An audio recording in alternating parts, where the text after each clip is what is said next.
So our daughter had sporadic temperatures for 6 months. And when they started, it was a little uncertainty, a little worry, and then it just sped up to a great amount of fear. And our pediatrician kept telling us, there's nothing wrong, nothing happening, she's fine.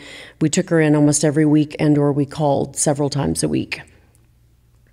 That was huge. And it was one of those situations where I just felt something was happening.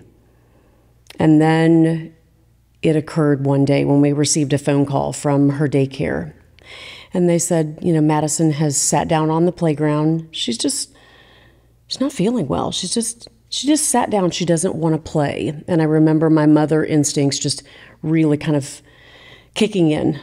My stomach just fell into the bottoms of my feet, and I felt that something was wrong. We picked her up from school. She was in daycare.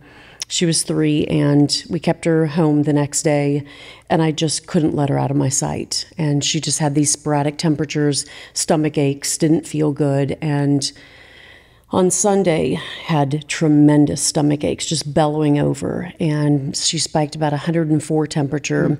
My husband took her to a nearby hospital. It was an adult hospital. It was, I think it was maybe 7 or 8 p.m. on a Sunday evening, and he woke me up that next morning at 5. I was supposed to leave on a sales meeting to California, and I had had stomach aches that evening and thought she and I just, ate something wrong, something's just not right.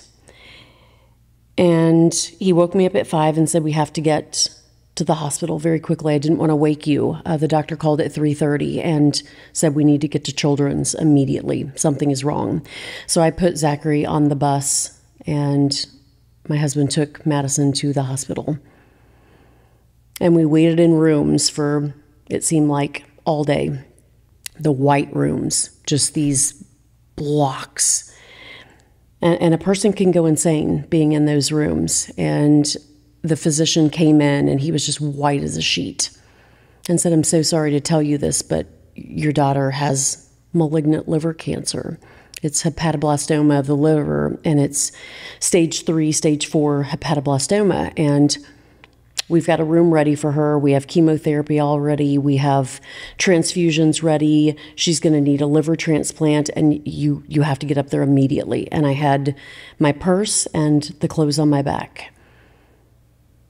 And we were whisked into the healthcare system. And that's when those moments just flushed through me that our life had forever changed.